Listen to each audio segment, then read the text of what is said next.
HR06209664 बंदा दोस्त हैं। सतीश जिंदल वाले मामले में कुछ सीसीटीवी फुटेज हाथ लगी। आपको सिलसिलेवार वो सीसीटीवी फुटेज दिखाते हैं कि क्या क्या हुआ था उस दिन। दोपहर की सीसीटीवी फुटेज से लेकर शाम तक की सीसीटीवी फुटेज जो है वाइस ऑफ पानीपत के पास एक्सक्लूसिव है। कैसे घर के बाहर जो है कुछ दूरी पर तलवारें लहराई गईं और उसके बाद कैसे जो है साजिशन जो है सतीश जिंदल को बुलाया गया और उनके पीछे गाड़ियां लगाई गई और कैसे जो है लास्ट में जाकर जो है एक्सीडेंट किया गया। और परिवार वालों का कहना था कि वो हत्या थी। पहले आप ये सीसीटीवी फुटेज देखिए, फिर परिवार वालों से बातचीत करते हैं।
तो सीसीटीवी फुटेज में हमने आपको दिखाया सिलसिलेवार। अगर जो ये सही ढंग से सीसीटीवी फुटेज की जांच होती है तो जाहिर तौर पर बड़ा खुलासा पानीपत पुलिस कर सकती है। तो फिलहाल इन्होंने जो फुटेज है वो पानीपत पुलिस को सौंप दी है। परिवार वाले मेरे साथ हैं, उन्हीं से बातचीत करते हैं। पहले बटला जी हैं, इनसे बातचीत करते हैं। आपको क्या लगता है इस सारे मामले में क्या है ये जान?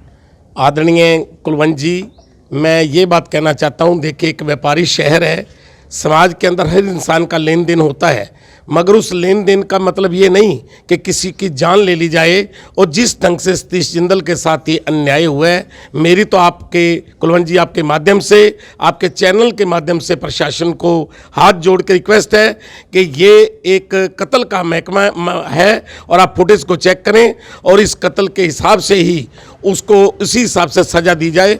और परिवार बहुत ज़्यादा दहशत में है और इस परिवार को दहशत से भी बचाया जाए। और अगर इसी तरीके से हालात रहे तो शहर में व्यापारी जी नहीं पाएगा। छाबड़ा जी, फुटेज आप लोगों ने देखी, लगातार निकाल भी रहे हो, उस फुटेज के हिसाब से लगता है भी कुछ ना कुछ हुआ है ज़रूर। उस फोटो के हिसाब से साफ साफ नज़र आ रहा है वो प्री प्लान काम था उसका, जो उन लड़कों ने किया है। जो उदित नाम का लड़का है या सुमित नाम का लड़का है, दोनों लड़के हैं। सिलेरिया गाड़ी और इनोवा गाड़ी बार बार इस रोड पे चक्कर लगा रही है, या जिस फैक्ट्री से वो निकले हैं जहाँ पे एक्सीडेंट हुआ है, दोनों गाड़ियाँ साथ साथ चलती आ रही हैं। सतीश जिंदल साथ साथ है जहाँ एक्सीडेंट किया गया है। एक्सीडेंट ये मर्डर किया गया है, हम तो कहते हैं कत्ल किया गया सतीश जिंदल का।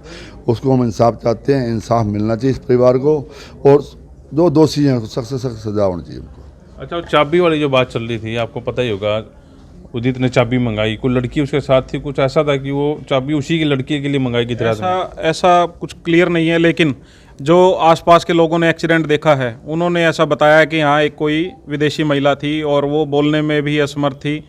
और जैसा कि लग रहा है ज़्यादातर जो ये हादसा हुआ है उसके पीछे कहीं ना कहीं ये रीज़न माना जा रहा है कि भाई इन लोगों ने अनावश्यक जो है बिना सोचे समझे या किस तरीके से जो है इन्होंने इस आदमी के साथ इतना दुराचार किया, इतना अत्याचार किया, और ऐसा पानीपत के अंदर अगर आम होने लग जाएगा तो हर आदमी का जीना मुश्किल हो जाएगा, व्यापारियों का जीना मुश्किल हो जाएगा। लेन देन तो दुनिया का दुनिया के साथ है, लेकिन ऐसा क्रूरता भरा आज तक हमने कभी ना सुना, ना हमने कभी देखा। बड़े अफसरों से मिले आप, एसपी साहब से, या जानकारी करिए इस बारे में? नहीं, अब मिलने जाएंगे, और एसएचओ साहब से मिले थे, उसमें गाड़ी की भी दिखाई गई कि यहाँ से गाड़ी के मांस के टुकड़े थे, पर उन्होंने वो बयान दिया जी, हमने सबने पूछा भाई ये क्यों प्लेट साफ़ हो गई, तो उसमें उन्होंने ये बोला कि भाई कुत्ते मांस खा गए और वो प्लेट साफ़ हो गई, मांस के टुकड़े। और बाकी ये हुआ तो इतना गलत है क्योंकि इंटेंशनली ही मर्डर है ये, इसमें कोई सोचने की बात नहीं है, सब चीज़ें बिल्कुल क्लियर हैं।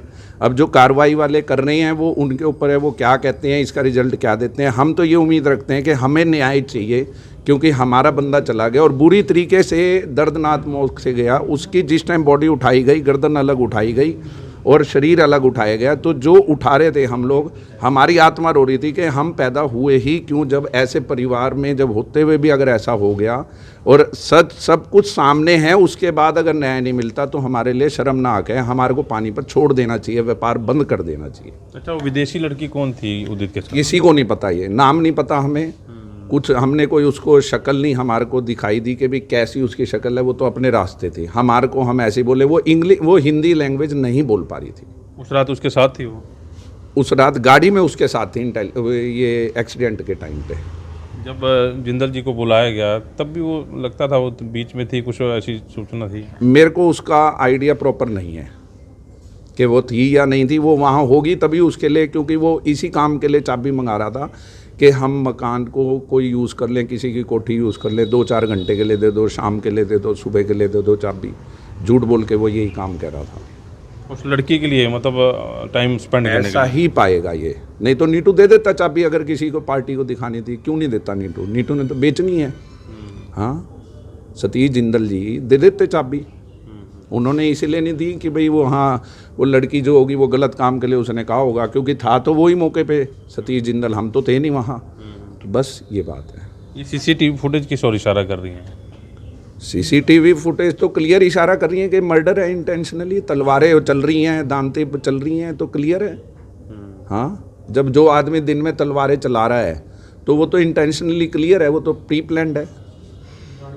दिन में तलवारें चला रहा है, सबसे शाम को उसी गाड़ी एक्सीडेंट कर रही है, तो इससे क्लियर है कि वो मर्डर किया गया। सबसे पहली फुटेज कुलवंत जी आपने देखी होगी, जब उसकी गाड़ी का एक्सीडेंट हुआ है, उसकी मांस के टुकड़े उस गाड़ी के ऊपर चिपके हुए हैं और खून के धब्बे लगे हुए थे।